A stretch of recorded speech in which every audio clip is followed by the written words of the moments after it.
RVing is one of those activities that whether you are new to it or you've done it for years, there's always something new to learn or implement to help you enjoy the experience.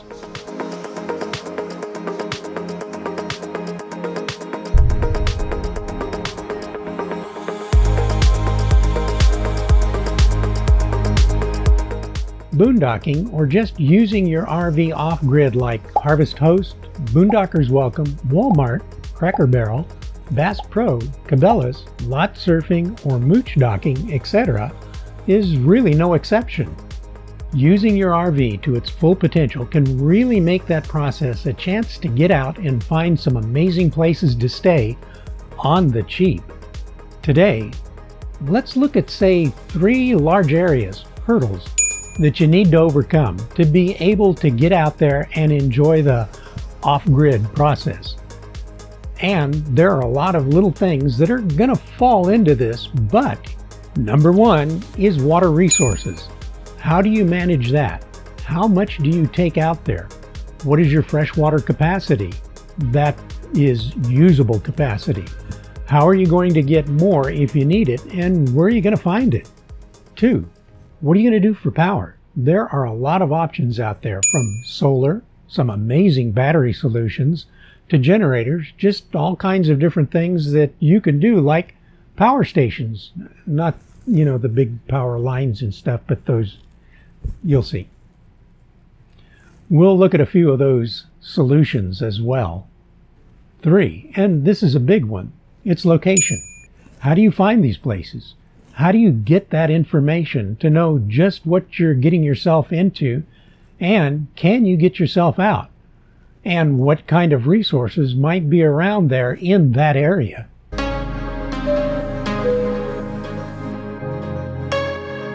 So let's dive in and figure out some solutions so we can enjoy the journey rather than fighting it. Beginner, do a test run. No trip necessary. Test out you and your family and your RV. Go to a park with full hookups, so you'll have your safety backup so you can still enjoy your time there. Experiment.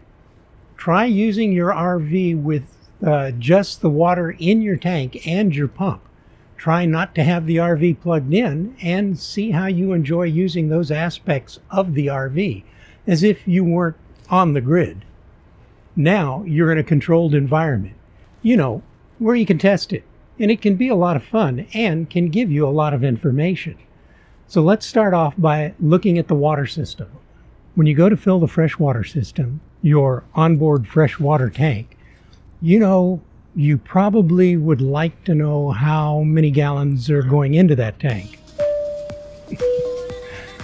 That way, you'll know how far that number will take you, and if you want to take extra gallons in jugs, say maybe a bladder, taking more than the RV can carry. This way you can get an idea of how much extra you want to bring along. You can find that information, gallons per tank, in your RV's manual, or you can get one of those flow meters to attach to the water input of the RV to see how many gallons you're putting into it. Just a little side note here. We usually only travel with enough water to get by with on a travel day, say 20 or 30 gallons. Just enough to flush the toilet and do a quick cleanup, like maybe a few dishes, all to avoid that weight problem. When we get close to our boondocking location, we'll make sure that the freshwater tank is filled then, and we'll double check that the other tanks are totally empty. As far as your water resource for off-grid, let me say that water rationing is probably the least most palatable option for off-grid experiences. Those short Navy, or sometimes called spit baths, washcloth baths, or water on, get wet, water off, suds up, then water on and rinse off quickly, finally water back off. Short, cold showers. Really short and cold showers. Shelly's not happy about that part. There are some solutions to getting more fresh water, like collapsible, small, easy to handle bladders, and There are larger bladders that you can put in the bed of your truck to haul in more water. We kind of use those Walmart cubes, and they seem to work out well for us.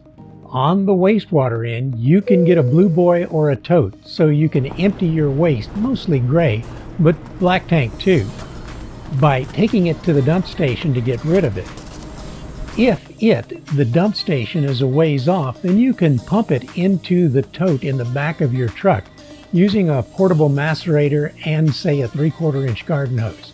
There are a lot of videos out there on how to do it, because it's not your typical gravity type method, and you can always move your RV if you need to.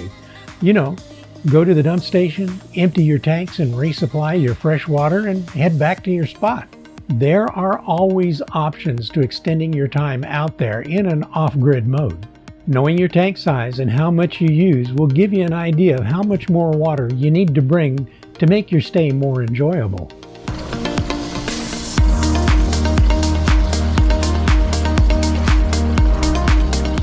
One other thing, as a general rule, pack out whatever you bring in. In some places, and not many, it's okay to dump gray water, your sinks and showers, when you're out, but don't assume it's okay. Check with local authorities before you do. Don't be the ugly American.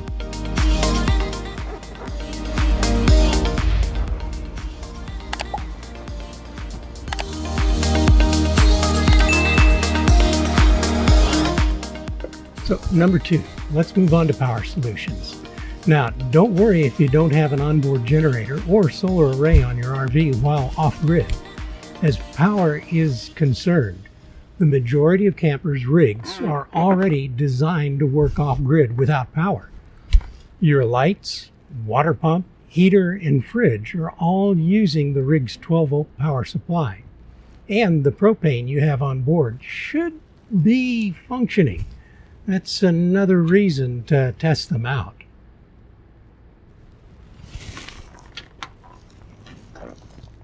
Here you go, buddy. Good boy. Once again, it kind of just depends on what level of convenience you'd like to be able to boondock with. There are some great solutions, and there are some really in-depth videos out on all of these things. Inverter generators are great for some nice, clean sine wave AC power that won't damage any of your sensitive electronics. I'd stay away from most of those open frame construction semi-portable jennies. They are gosh awful noisy, and there are decibel limitations at many national parks and campsites. But a good portable one can give you a way to charge up your batteries, and it's a simple and somewhat less expensive option.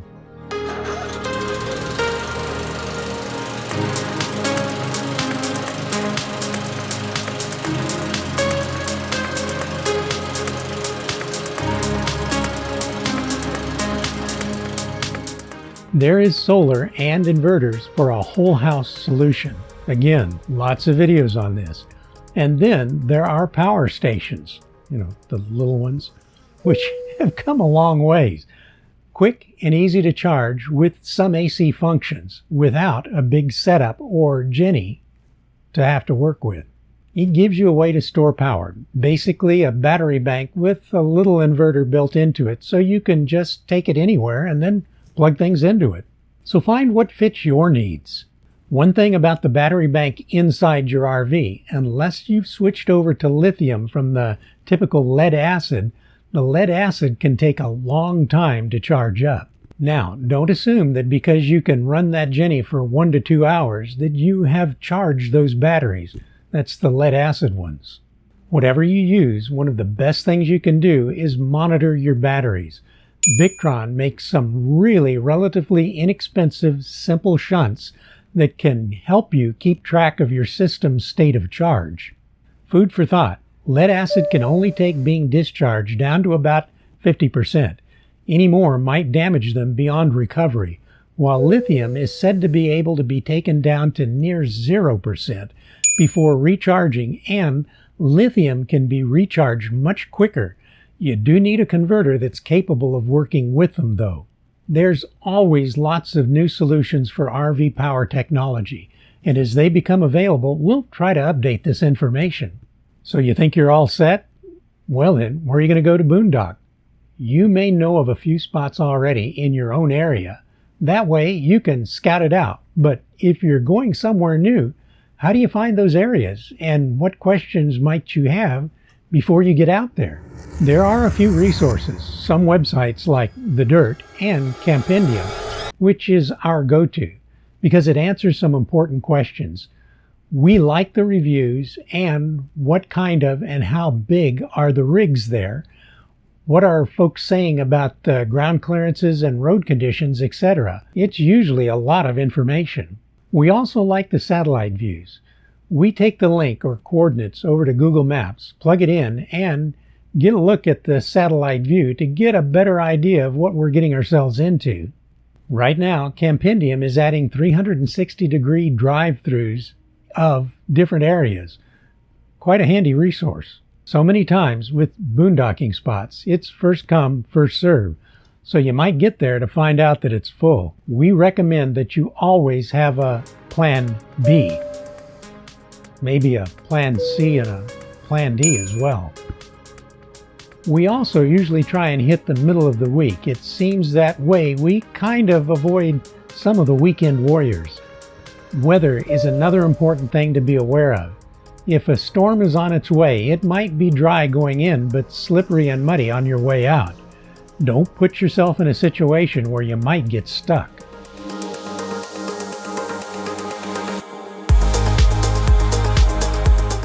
If you're near the beach, check weather and tides. Always leave yourself an out. Remember, don't be a part of the problem. Leave the areas in better shape than when you arrive. We don't want to have these places closed because of campers. Well, this should do it for today. I hope you've enjoyed this video. If you did, give it a thumbs up.